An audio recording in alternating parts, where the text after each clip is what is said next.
ఏది అయినా ట్రై చెయ్యి ఆచి చికెన్ మసాలా. కాంగ్రెస్ పార్టీలో అసంతృప్తులు పెరుగుతున్నారా? మాజీ మంత్రి జీవన్ రెడ్డి జంపింగ్ తర్వాత మరికొందరు పార్టీ మారేందుకు రెడీ అవుతున్నారా? ఇప్పుడు ఈ పంచాయతీ గద్వాలలోనూ వచ్చే పరిస్థితి కనిపిస్తోందా? అక్కడ కూడా జంపింగ్ ఎమ్మెల్యేకు పాత కాంగ్రెస్ నేతకు మధ్య వార్ జరుగుతోంది.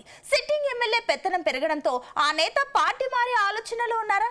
ఇప్పుడు ఆ నేతను బుజ్జగించే పనిలో కాంగ్రెస్ పెద్దలు రంగంలోకి దిగారా?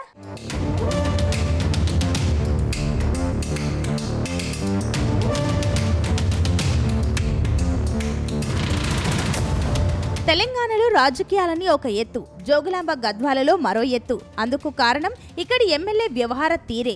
గత అసెంబ్లీ ఎన్నికల్లో బీఆర్ఎస్ నుంచి ఎమ్మెల్యేగా గెలిచిన బండ్ల కృష్ణమోహన్ రెడ్డి రాష్ట్రంలో కాంగ్రెస్ పార్టీ అధికారంలోకి రావడంతోని పార్టీ మారారు. ఆ వెంటనే యూటర్న్ తీసుకుని తిరిగి బీఆర్ఎస్ పార్టీలో చేరుతున్నట్టు ప్రకటించారు. అంతేకాకుండా తన ఇంట్లో కేసీఆర్, సీఎం రేవంత్ రెడ్డి ఇద్దరి ఫోటోలను పెట్టుకుని క్యాడర్ను కూడా పూర్తిగా కన్ఫ్యూజ్ చేశారు. ప్రస్తుతం ఆయన ఏ పార్టీలో ఉన్నారో ఆయనకే తెలియని పరిస్థితి. ఇప్పుడు ఇదే అంశం లోకల్ కాంగ్రెస్ లీడర్లకు ఇబ్బందిగా మారింది. ఎమ్మెల్యే బండ్ల కృష్ణమోహన్ రెడ్డి వ్యవహారంతో కాంగ్రెస్ సీనియర్ నేత సరితా తిరుపతయ్య తీవ్ర ఇబ్బందులు పడుతున్నట్టు తెలుస్తోంది.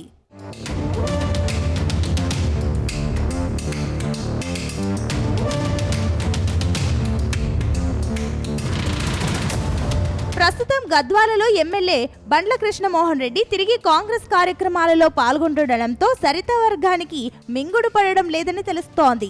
ఇటీవల మున్సిపల్ ఎన్నికల్లో బండ్ల వర్గానికి కాంగ్రెస్ పెద్దలు మెజారిటీ సీట్లు ఇవ్వడంతో బండ్ల వర్గం మరింత దూకుడు చూపిస్తుందట.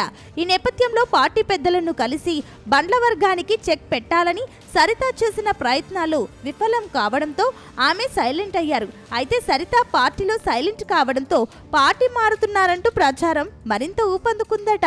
అయితే ఇప్పటికే జీవన్ రెడ్డి పార్టీ మారడంతో ఇబ్బందులు పడుతున్న కాంగ్రెస్ పార్టీ ఇప్పుడు సరిత కూడా పార్టీ మారితే ప్రతిపక్షానికి అడ్వాంటేజ్ అవుతుందని పార్టీ పెద్దలు సరితకు బుజ్జగింపులు చేశారని సమాచారం.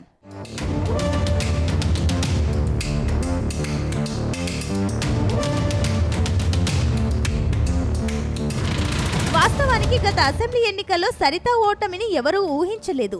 గద్వాలలో ఆమె బంపర్ మెజారిటీతో గెలుస్తుందని అందరూ లెక్కలు వేసుకున్నారు. కానీ ఎన్నికల ఫలితాలు మాత్రం బండ్లకు అనుకూలంగా వచ్చాయి. దాంతో సరితకు ప్రభుత్వంలో కీలక పదవి ఇస్తామంటూ పార్టీ పెద్దలు బుజ్జగించారట. అయితే సరితకు హామీ ఇచ్చి దాదాపు ఏడాది దాటినా ఇంకా ఏ పదవి దక్కలేదు. దాంతో Saritha Tirupathaiah CM Revanth Reddy, TPCC chief చుట్టూ తిరిగి పలుమార్లు విజ్ఞప్తులు చేశారట. కానీ ఇప్పటి వరకు అయితే ఏ పదవి దక్కకపోవడంతో ఆమె పార్టీ మారుతున్నారంటూ ప్రచారం ఊపందుకుంది. దాంతో ఆమెను నామినేటెడ్ పదవి ఇచ్చేందుకు పార్టీ పెద్దలు అంగీకరించారని తెలుస్తోంది. వచ్చే నెలలో నామినేటెడ్ పోస్టుల భర్తీకి సరితాకు మంచి పదవి ఇస్తామని పార్టీ పెద్దలు చెప్పారని తెలుస్తోంది. అయితే గద్వాలలో బీఆర్ఎస్ పార్టీకి సరైన లీడర్షిప్ లేకపోవడం, సరిత గులాబీ పార్టీలో చేరితే సీటు ఖాయమవుతుందని కూడా కాంగ్రెస్ నేతలు టెన్షన్ పడుతున్నారు.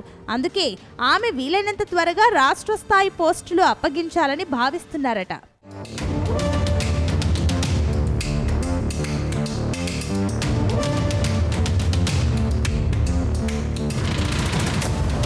మొత్తం మీద హస్తం పార్టీలో అసంతృప్తులకు పార్టీ పదవులు ఇచ్చేందుకు హైకమాండ్ పెద్దలు గ్రీన్ సిగ్నల్ ఇచ్చారని అంటున్నారు.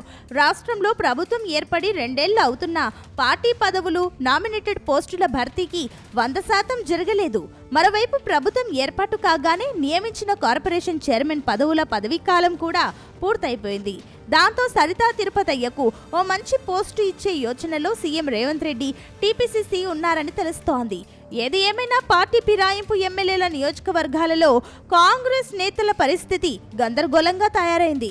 పార్టీ మారిన బీఆర్ఎస్ ఎమ్మెల్యేలు తమ తమ నియోజకవర్గాలలో పాత కాంగ్రెస్ నేతలకు చెక్ పెడుతున్నారు. వారిని నియోజకవర్గంలో యాక్టివ్గా ఉండకుండా కుట్రలు చేస్తున్నారని ఆరోపణలు కూడా వస్తున్నాయి. ఈ నేపథ్యంలో గద్వాలలోనూ జగిత్యాల సీన్ రివర్స్ కాకుండా సీఎం రేవంత్ రెడ్డి వేగంగా పావులు కదిపినట్టుగా తెలుస్తోంది.